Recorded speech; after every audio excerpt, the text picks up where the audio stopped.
China di zaman modern dikenal sebagai salah satu pusat manufaktur dunia. Mungkin bukan salah satu ya cuy ya. Pusatnya Salah ya. satu sih, tapi pusatnya. Pusatnya. Istilahnya China itu sekarang negara palu gada. Apa lu mau gua ada. Banyak juga orang Indonesia yang berhasil meraup untung kesuksesan dari berjualan barang dari China. Salah satunya termasuk bapak ini.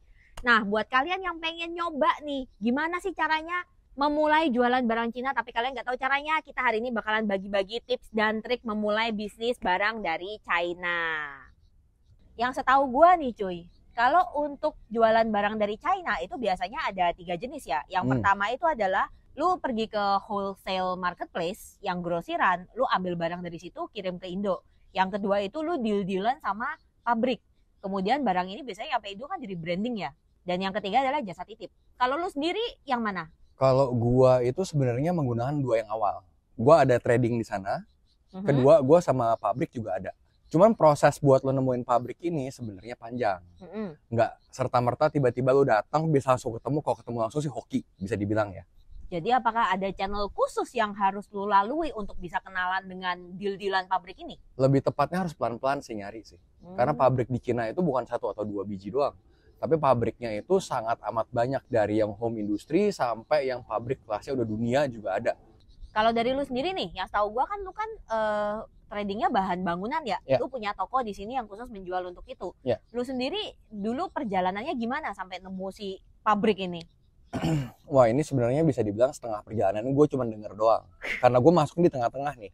Awalnya itu, kalau kalian pernah dengar Guangzhou Fair, orang tua gue sama cici gue tuh ke Guangzhou Fair, nyari di sana. Cuman di Guangzhou Fair sendiri itu banyak banget yang trading juga, bukan yang pabrik gede. Otomatis kalau trading biasa ngasih harganya lebih murah. Ya ada trial and error juga lah. Pertama ketemu trading A, trading B, terus ikut pameran lagi, terus dikenalin dari koneksi orang Cina juga, dari ekspedisinya. Ini ada pabrik ini, pabrik itu, dikenalin. Akhirnya ya adalah koneksinya sampai sekarang. Zaman sekarang sih mungkin lebih mudah ya, karena ada internet, ada apa segala, mereka udah punya websitenya dan lain-lain. Tapi biasanya yang punya sampai sekelas website besar seperti itu ada pabrik yang besar. Kalau kamu main kuantitinya itu kecil, dia satu ada minimum order. Mungkin sih masuk minimum ordernya, cuman harga.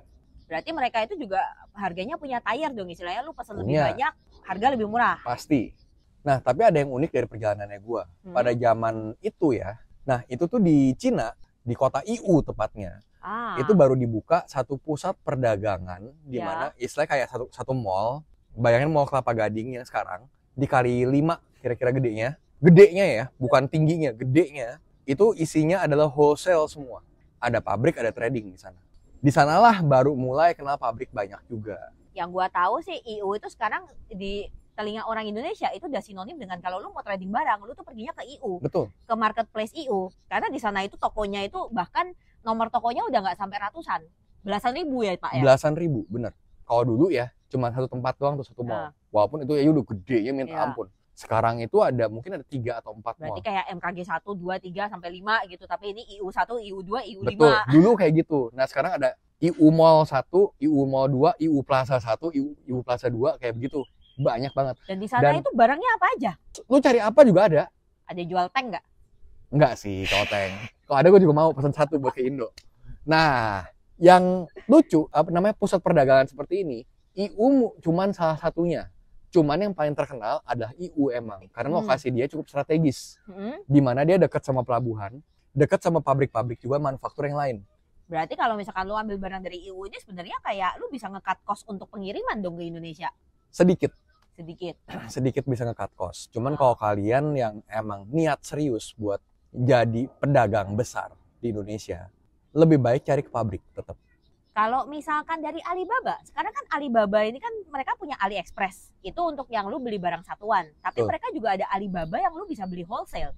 Apa perbedaannya kayak lu ngambil barang dari Alibaba langsung satu kontainer dan lu jual lagi di sini dengan kayak lu langsung pergi ke sana? Karena kalau misalkan pergi ke sana ya, lu butuh biaya tambahan lo. Betul. Lu butuh biaya tiket, nginep, lu jalan-jalan sana. Lu kadang kalau misalkan nggak bisa bahasa Mandarin, lu mesti tambah biaya tauyo, biaya tour guide kan yang bisa bahasa Mandarin nih. Oke, yang ngebedain ada resiko. Alibaba adalah website online, nggak bisa bohong, Gak usah ngomong Alibaba, lu beli Tokopedia aja masih bisa ditipu. Bener. Atau di Shopee atau di mana masih bisa ditipu, bener gak? Bener. Sedangkan kalau di Alibaba itu jauh. Dan orang Cina itu ya namanya licik-licik dagang tuh mereka jagonya. Gue harus terus terang, gue orang Cina Indonesia, cuman gue pun masih sangat amat hati-hati untuk berdagangan sama orang Cina. Kenapa? Di mana ada celah, mereka pasti nyikat di sana buat cuan. Lu nggak tahu perusahaan itu perusahaan sebenarnya seperti apa, besar apa enggak. Foto gambar pabrik belum tentu pabriknya pabrik dia beneran, pabrik orang lain bisa aja. Jadi kalau gue menyarankan buat yang first timer, kalau ada modal, mendingan ke sana. Kalian bisa survei langsung, lihat langsung pabriknya, ketemu sama PIC-nya siapa, nggak ada yang bisa ngalahin kita meet in person lah dalam berbisnis. Kayak lu deal-dealan langsung juga lebih enak. Betul. Dan kalau misalkan lu udah ketemu sekali langsung nih, misalkan oke, gue pergi ke IU, gue survei, gue udah nemu nih toko yang oke atau pabrik yang oke, gue udah deal-dealan. Selanjutnya setelah itu, kalau gue mau pesan barang lagi, gue mesti balik ke sana lagi atau gue bisa langsung dari Indonesia. Jadi istilahnya gue keluar modal gede di depan untuk survei segala macam. Udah habis itu ya ini one time investment. Gini, ini ada dua tipe orang sih sebenarnya. Kalau gua itu tipe one time investment. Mendingan gua di sana gua bayar orang buat ngecek produknya gua. Barang gua ini bener apa enggak, bagus apa enggak. Tapi ada juga orang tetap setiap tahun mau ke sana. Bukannya cuma buat ngecek barang, tetapi buat ya siapa tahu ada barang baru, nambah-nambah lagi. Survei tren baru. Udah gitu juga kayak apa ya? Kalian jalan-jalan. Jalan-jalan juga. Udah gitu kan sama orang Cinanya pasti kayak dikasih insight-insight baru kayak gitu kan. Cuman kalau kalian mau save cost, bisa nyewa orang di sana buat QC lah, quality control tuh bisa. Yang dikhawatirkan tetap sampai zaman sekarang itu ada QC-nya di Cina. Barang Cina itu dibilang konsisten kalau ketemu pabrik yang bagus konsisten. Tapi kalau yang bandel ya begitulah. Wassalam. Tetap harus ada QC-nya gitu-gitu. Nah, kalau misalkan beli barang nih, kita kan di sini ada dua jenis ya. Satu adalah lu distributor, istilahnya lu beli barang dari Cina. Biasanya lu pemain kecil atau lu pemain online shop. Lu beli barang, lu packaging, lu jual aja, mereknya dari sana. Merek Cina lah, merek apa, merek nggak tahu gitu. Atau kan ada lagi yang lu mereknya kosongan, lu sampai sini lu rebranding. Nah, kalau ngejawab rebranding seperti ini, sebenarnya rebranding itu bisa dimulai dari Cina sana. Kalau brand di Cina itu rata-rata hampir semua kata tuh udah ada yang punya. Cuman nggak masalah, lu bisa tetap bikin brandnya. Contoh brand lu adalah Saya Cinta Mama misalnya ya. Nah, selama lu nggak jualnya di Cina, it's okay. Nggak masalah, lu bisa print dulu di sana selama kuantitinya mencukupi, lu bawa ke Indonesia lu jual. Yang penting di Indonesianya lu urus perizinan buat brandnya lu.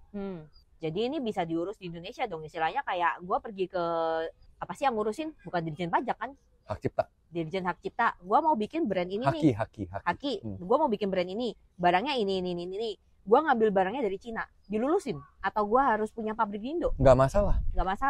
Berarti Haki Indonesia nggak masalah ya? Nggak masalah. Kayak gitu. Tapi kalau misalkan gue pekerja kecil nih, misalkan gue tidak punya modal untuk ngurus Haki, masih bisa nggak kayak misalkan gue jualan di TikTok itu kan sebenarnya banyak ya, mereka tuh ngambil produk dari Cina kemudian mereka asal bungkus kasih tempel kayak mereknya sembarang gitu terus dijual lagi, kayak gitu tuh gimana prosedurnya? Nah ini gue nggak saranin. Kenapa? Soalnya kita nggak tahu kalau misalnya si pemilik merek ini ada di Indonesia. Contoh, ini pernah kasus kejadian di gue. Ada satu orang dia even nggak masukin barang dari Cina. Contoh nih keran, dia beli kerannya merek si A, merek si B, dicampur sendiri sama dia, dia bikin brand yang gue pakai. Dia nggak tahu gue yang punya, ada yang punya di Indonesia. Nah waktu itu gue mau kasusin. Soalnya kalau kayak begini tuh ruwet masalahnya. Nggak cuman masalah brand, tapi itu menyangkut image brand lu juga. Kalau misalnya barang yang dijual kualitasnya lebih jelek daripada barang lu punya, otomatis image brand lu yang rusak. Tapi yang dia ambil itu nama brandnya atau barangnya sama? Nama brandnya, barangnya beda. Nah, yang jadi masalah ini kan nama brand di sini. Jadi mendingan kalau gua saranin, kalau lu belum ada modal buat bikin merek, mendingan jual kosongan. Tapi sebenarnya ngurus hak cipta pun itu nggak mahal, cuman prosesnya lama.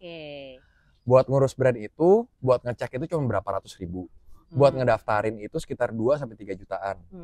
Gak mahal sebenarnya. Jadi total 3 juta sampai 5 juta lah ya, lu keluarin. Betul. Cuman butuh uang pelicin nggak? Kalau mau cepet. Kalau mau cepet ya. Kalau lu mau ya kita minta 6 bulan jadi pelicin. Cuman kalau enggak itu proses 2 tahun. Emang Haki di Indonesia itu bapuk. Goblok orangnya, gue ngomong terus terang. Sistemnya pun masih jadul, tolol banget orang-orangnya dan emang rada korup. Tapi gue lebih saranin jual kosongan aja dulu. Cek ombak dulu. pasar kalian ada, baru kalian branding. Branding nggak mahal. Ya. Ingat.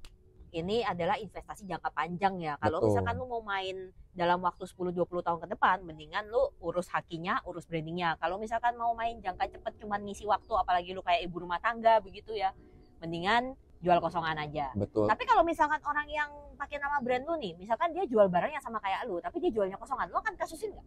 Enggak. Soalnya gini, itu beda. Bukan lagi brand.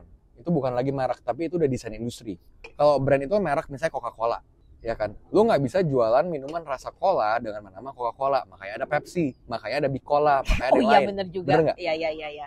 Nah, kalau misalnya desain industri itu beda. Contoh, gua ngejual mobil, bentuknya persis banget sama Honda CR-V, mesinnya sama, semuanya sama, gua pakai merek Honda, nggak bisa. Itu udah double tuh. Mereknya udah lu langgar, desain industrinya pun lu langgar, karena lu mengcopy. Tapi kalau misalnya gua ngejual mirip doang, itu tidak apa-apa. Terus pakai jualnya namanya Penta gitu, bukan ya Honda. Misalnya namanya Kodok gitu misalnya gitu, nggak apa-apa, nggak masalah. Dan di desain industri pun itu ada peraturannya. Setelah lewat sekian tahun, gue lupa 10 atau 20 tahun, itu menjadi hak milik bersama. Jadi nggak bisa nggak bisa dipatenkan buat gue yang punya desain industrinya lagi. Dan ini pun biasanya desain-desain yang biasa produk-produk high tech. Kalau barang-barang kayak misalnya gayung, pernak-pernik lah ember, istilahnya lah. Nggak ada yang dekorasi interior kayak boneka-bonekaan. itu sangat amat susah sih. Di Indonesia itu susah buat dipermasalahin. Contoh lo ngomong lah bubu ya sekarang tiruan di mana-mana. Bener ya kan? Juga sih. Gak usah ngomong kayak gitu deh, yang nembak aja udah banyak banget. Yang dari harga berapa juta sampai cuma 150.000 ada. Iya. Udah. Berarti itu nggak masalah ya. Yang penting nama mereknya nggak sama. Sama lah kayak ada merek maling kemudian ada merek Bila gitu. Contoh lu jual labubu, lu jangan jual pakai nama labubu, lu pakai laboba kayak labobi kayak atau gimana gitu kan. Nah itu nggak masalah. Nah kalau misalkan udah nemu nih barangnya nih, gue udah deal sama pabrik, gue udah nemu barang yang gue mau, gue udah nyampe ke IU nih, gue udah survei segala macem, gue mau kirim ke Indo. Yang setahu gue itu biasanya kan mereka punya jasa ekspedisi. Itu prosesnya kayak gimana? Nah, jasa ekspedisi ini berbeda lagi dengan pabrik. Jadi istilahnya lu pabrik, dia cuma produksi dan dia kirim ke sampai satu titik di mana. Nah, buat ngirim ke Indonesia, lu butuh satu perusahaan lagi. Lu bisa ngurus sendiri sih sebenarnya, cuman ribet. Kalau buat first timer yang baru-baru, sebaiknya tidak menggunakan kekuatan sendiri. Pakailah jasa ekspedisi. Ekspedisi ini pun ada dua jenis. Ada yang di Cina doang ngurusnya, seperti yang gue pakai. Kalau gue tuh pakai satu jasa di mana gue cuma menyewa kontainernya di sana, dikirim ke Indonesia, lalu buat proses perizinan di Indonesianya itu ada perusahaannya lagi lain. Jadi lo ngambil dua perusahaan, satu perusahaan di Indo, satu perusahaan di Cina. Perusahaan di Cina ini forwardernya dia ngurusin ngambil barang lo ke pabrik? Enggak, bukan ngambil barang ke pabrik, tapi dikirim ke gudangnya. Biasanya dikirim ke satu titik. Jadi pabriknya yang ngurus pengiriman ke gudang. Betul. Dan setelah nyampe gudang, forwardernya ngambil alih, masuk ke kapal, kirim ke masuk Indonesia. Kontainer, masuk kapal, kirim ke Indonesia. Nyampe di Indonesia, urusan forwarder Cina ini sudah selesai dong. Udah selesai. Dan sampai di sini langsung forwarder yang di Indonesia ini ngurusin bea cukainya bla bla bla. Bea cibai. Bedanya gini, kenapa gue pakai kayak gitu? Kalau lu udah ngerti, emang prosesnya agak belibet sedikit. Kalau misalnya kayak begini, biasanya cost-nya lebih rendah. Lebih rendah ya lumayan. Bedanya bisa berapa? Masuk angka jutaan nggak? Lebih. Lebih, oke. Pokoknya lumayan ya bedanya. Dan? Nah, cuman kalau first timer gak mau pusing, sebenarnya banyak juga forwarder dari Indonesia yang udah menyediakan jasa di mana lu bisa one stop service istilahnya. Kita jangan ngomong, gue mau masukin barang dari Cina nih. Oke, ya udah. Ntar kirim ke gudang sini, ntar pabrik kalian dari pabrik mana dikirim semua tetap ke sana. Dia ngurus semuanya dari Cina sampai Indonesia. Lu tahu beres aja pokoknya. Oke, dan dia juga yang akan mengurusin barangnya di sana dikirim ke gudang atau istilahnya kayak toko di IU atau pabriknya itu yang harus naruh ke gudang. Dia bisa nggak jemputnya ke door to door? Istilahnya kayak gue jemput ke pintu pabrik, gue anterin sampai pintu lu. Bisa aja, biasanya itu kasusnya kalau lu mesen satu full kontainer dari satu pabrik. Tapi kalau misalnya lu ngambilnya mungkin dari pabrik A, B, C, dan D. Nggak mungkin dong itu mobil kayak muter ke A, B, C, D. Jadi dia nge-pull ke satu tempat di gudangnya mereka. Biasanya tuh udah ya istilahnya sih begitu barang udah kekumpul, dilistin semua, udah cocok semuanya, dia bakal masukin ke kontainer. Setelah itu kontainer dikirim ke pelabuhan, masuklah ke kapal, kirim ke Indonesia, udah. Misalnya sampai mana? Tanjung Priuk, Tanjung Mas, Tanjung Perak. Sampai di sini adalah urusan forwarder di Indonesia, ngurus bea cukainya. Kayak gitu tuh pengiriman dari Cina nyampe ke Indo biasanya berapa lama sih? Di laut itu biasanya 2 minggu. 10 hari sampai 2 minggu. 10 hari biasanya. sampai 2 minggu. Jadi sama pengurusan segala macam taruhlah 3 minggu gitu ya. Ya kita ngomong jelek-jeleknya sebulan deh. Sebulan ya. Kalau lancar semuanya. Ini kita ngomong kalau full container ya. Ya. Berarti kalau misalkan nih gue punya modal misalkan cuman sedikit. Terus gue cuman mau beli kayak, gue cuma mau beli 3 karton. Bisa nggak gue ngirim kayak gitu? Bisa. Ada layanan di ekspedisi namanya LCL. Okay. LCL ini adalah kirim yang kalau kalian sering dengar itu door to door. Dihitungnya kubikasi atau kilogram. Kalau misalnya barang kalian itu berat, kan dia kubikasi nih. 1 kubik itu udah maksimalnya berapa kilo. Let's say 1 kubik itu maksimal 1000 kilo. Ini beda-beda setiap perusahaannya. Maksimal 1000 kilo. Kalau ngelewatin dari 1000 kilo, dia bakal hitungnya per kilo. Oke. Sekilo berapa harganya gitu. Nah umumnya di Indonesia itu harganya LCL terakhir gua cek itu 7 sampai 8 juta per kubikasi. Per kubik. Misalnya modalnya nggak kuat nih, gue cuma bisa 3 kubik barangnya misalnya. Itu nggak masalah, cuman ada downside-nya. Karena dia kirimnya itu kubikasi, jadi dia harus nunggu kontainernya dia full. Oke, jadi itu nggak bisa dijamin ya? Nggak bisa dijamin kapan, kecuali kalau kayak tahun 2013-14 lagi rame-ramenya tuh barang Cina lagi gila-gilaannya masuk. Nah itu gampang, itu bisa setiap cepet. Bulan pasti ada, ya. setiap minggu juga ada biasanya. Nah kalau lagi sepi nih kayak sekarang nih, lagi agak runyam ya ekonomi. Itu pesan sekarang tahun depan baru dikirim. Nggak sampai segitu sih. Mungkin bisa 2 bulan, bisa 1 bulan baru jalan gitu. Nah ini nggak bisa diprediksi kalau yang ini. Jadi istilahnya kayak lu cuma nyewa space di kontainer itu, tapi dia harus nunggu ada orang lain yang mau LCL juga sampai itu kontainer penuh baru dia akan kirim. Betul. Atau misalnya ada orang jual full kontainer, tapi dia masih ada space. Bisa sempilin di sana. Bisa. Nah tapi ini jarang sih. Biasa kalau LCL full kontainer LCL. Karena dia bayar pajaknya juga beda di sini. Dimainin. Oh gitu? Ya. Bisa dijelasin lebih ini teknis. Ini teknisnya gue nggak bisa buka semua. Ntar kita kena nih kalau dibuka semua nih. Jangan nuduh apa segala. Cuman langsung dolarnya bukan kuning lagi. Bukan dolar kuning Pak. Masalahnya ntar ada yang ya dari bea-bea itulah biasa ngoceh-ngoceh. Enggak kok nggak seperti ini padahal Thailand lu tiba-tiba ada orang jualan bakso bawa HT depan rumah gitu ya. Ya udahlah itu Indonesia gitu. It's okay. Jadi pajaknya beda. Istilahnya dia kenapa harga per kubikasinya itu jatuhnya bakal lebih mahal? Ya karena ada faktor-faktor X ini. Yang kita tahu X itu apalah ya. Ya memang bener namanya bea cukai gitu ya. X sialan itu. Ya sebenarnya sih ya kalau mau dibayar normal tuh bisa aja sebenarnya. Cuma kan harganya fluktuatif jadinya. Tapi kalau kayak yang LCL gini berarti dia apakah akan lebih rawan ditahan di bea cukai? Tergantung barang lu apa. Tergantung barang, tergantung lagi lampu merah apa enggak, lagi ketat apa enggak, itu tergantung balik lagi. Cuman kalian kalau ngirim barang jangan lupa barang apa aja sih yang bisa masuk Indonesia. Ini penting. Sebenarnya hampir semua barang selama itu nggak berbahaya, nggak narkotika, nggak minuman terlarang atau minuman beralkohol, itu gampang. Cuman ada beberapa barang yang kena bea cukai dan ada yang kuota. Contoh tekstil. Oh iya, karena Indonesia juga punya produk tekstil sendiri. Betul. Nah ini kita udah bahas di video sebelumnya ya. Ada beberapa barang yang dikasih kuota. Kenapa? Soalnya Indonesia udah bisa memproduksi sendiri. Nah ini harus perhatiin banget. Contoh lagi yang bisa diimpor kena kuota. Daging sapi.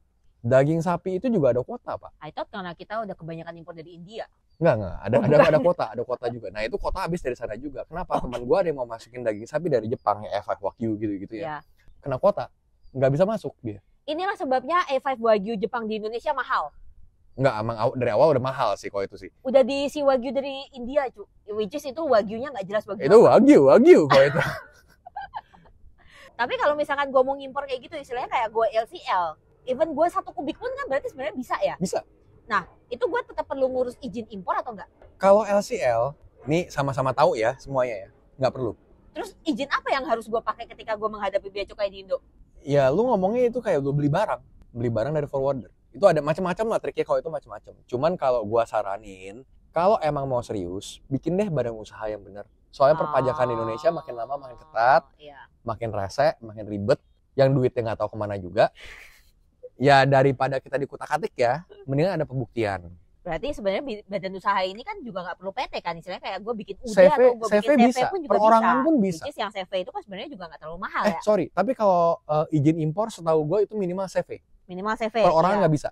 Tapi CV pun juga sebenarnya tidak perlu terlalu butuh kayak pemegang saham yang banyak juga enggak. Enggak dong, CV perorangan bisa. CV perorangan Perorangan tuh bisa. Jadi nggak masalah.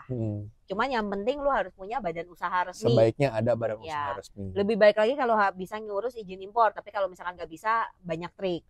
Nah ini plus minus. Kalau misalnya izin impor, kita ngomong terus terang lah. Lu kalau misalnya B2B seperti ini, kita masukin full container aja ada dua. Ada dua jenis nih. Pertama, lu tuh yang masuk resmi, di mana misalnya BA-nya lu masuk semua. Kita ngomong BA, kalau dari Cina, kayak contoh gue bahan bangunan, 90% itu bebas cukai. Karena kita di Indonesia belum bisa produksi. Betul, dan kita masuknya masuk dalam free trade kan. Oke. Jadinya kebanyakan bebas cukai. Dikit banget yang kena. Kalau misalnya ada pun ya itu human error yang mereka. Misalnya contoh, gue ada barang, ini kejadian beneran nih, shower gitu ya. Itu tuh harusnya nggak kena cukai. Kiriman pertama itu nggak kena bea cukai. Nah kiriman kedua, tiba-tiba kena. Item itu doang. Ya itu human error yang mereka. Ini human error atau mereka nyari celah? Enggak, human error dan mereka goblok.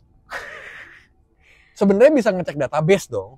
Perusahaan ini masuk sebelumnya apa? Oh yang ini nggak kena, berarti ini nggak kena. Kalau kita ngomong kerja logika sekali, Bapak. Ya gue ngomong terus terang karena gue dirugikan sebenarnya. Kita bayar, bisa nggak gua ributin istilahnya? Gue bikin enggak dong. Ini sebelumnya gue masuk nggak bayar, ini harus nggak bayar karena artikelnya ini. Bisa.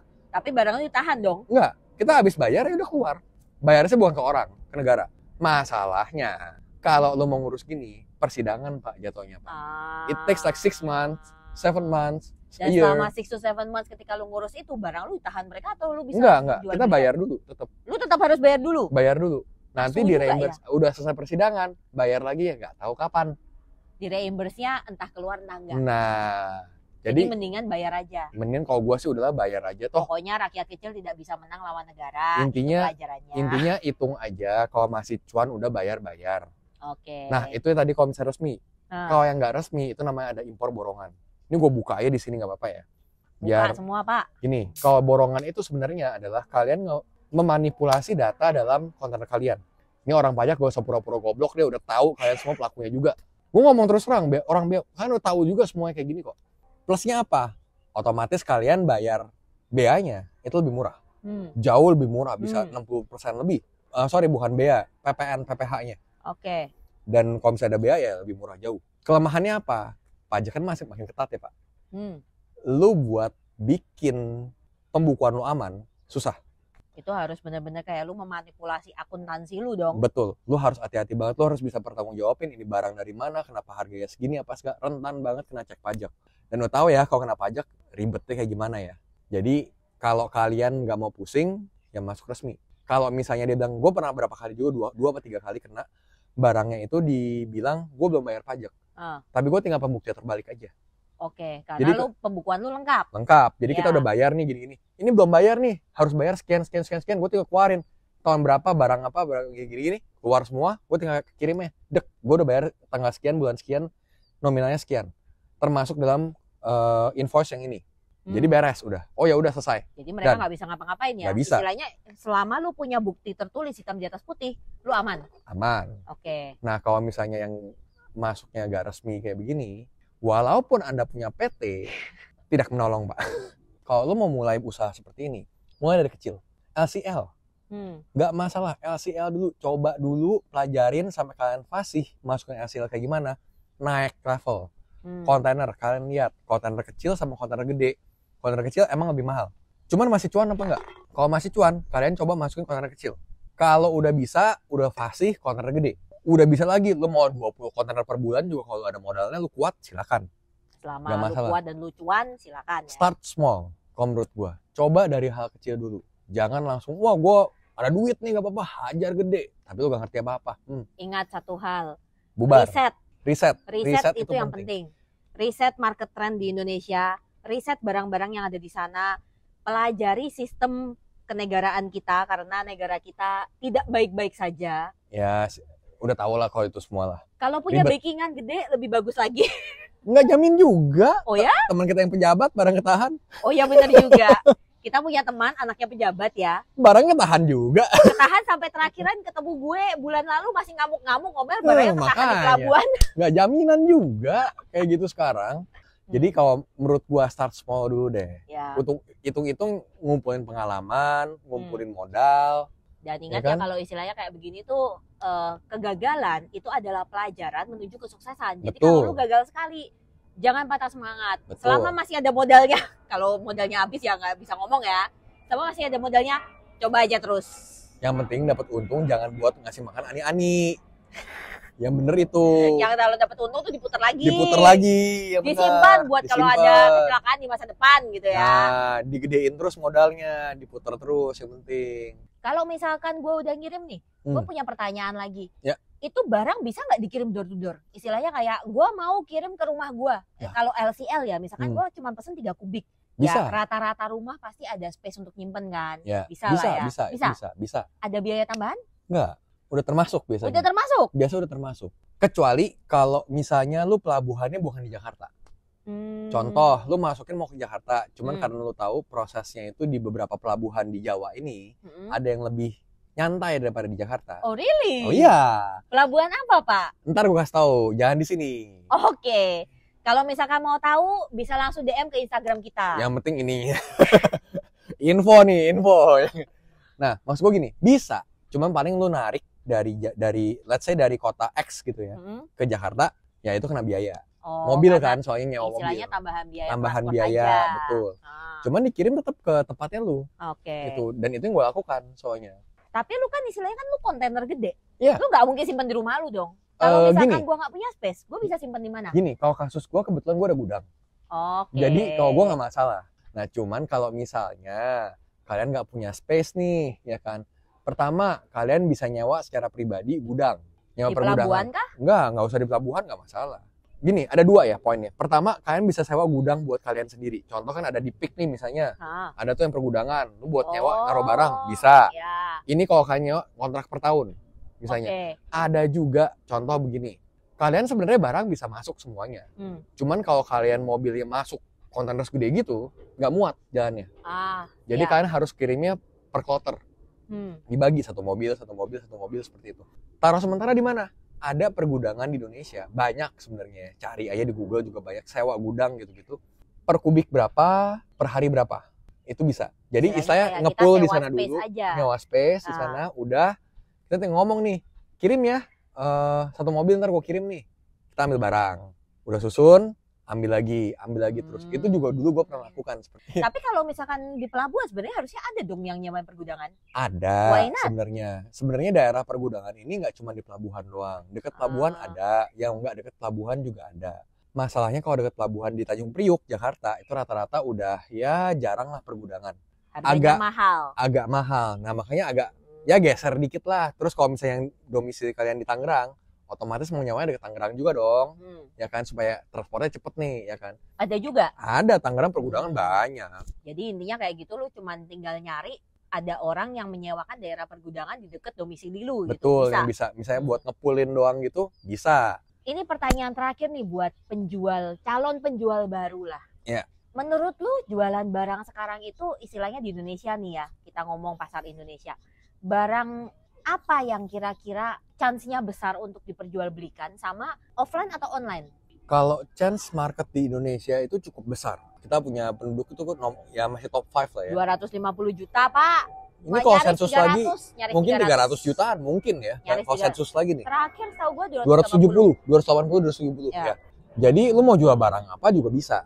Ya survei pasar dulu lah. Itu mungkin satu. Kalau misalkan yang cepat laku kan modelan kayak fashion, pernak-pernik, barang-barang sehari-hari. Ya, barang-barang sehari-hari, kontongan, interior rumah gitu ya.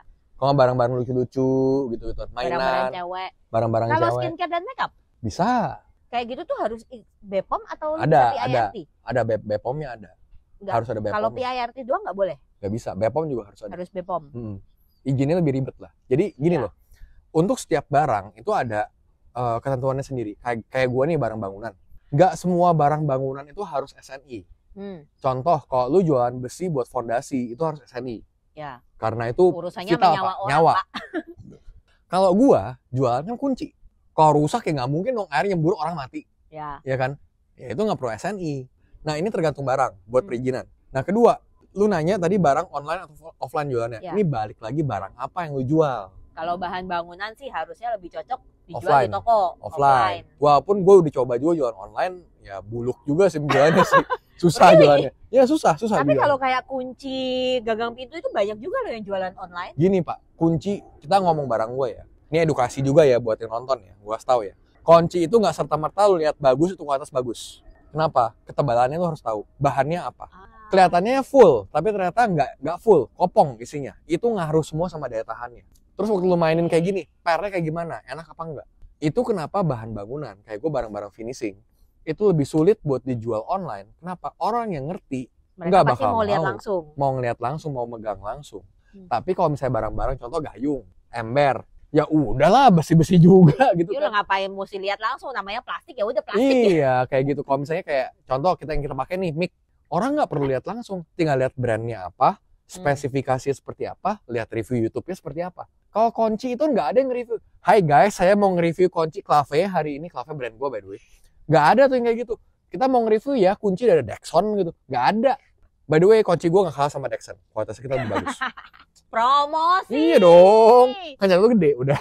Ini tadi kita udah jelasin ya seluk-beluknya kira-kira kayak gimana. Tapi kalau misalkan ada yang masih bingung nih, bisa nggak lu itu membantu orang-orang yang ingin mencoba usaha untuk jualan?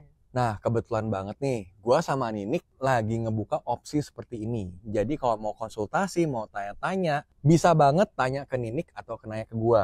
Nanti gue akan taruh linknya ke Instagram kita. Kalau misalkan ada yang mau bertanya-tanya, konsultasi, atau mau open opsi kerjasama, itu juga bisa banget.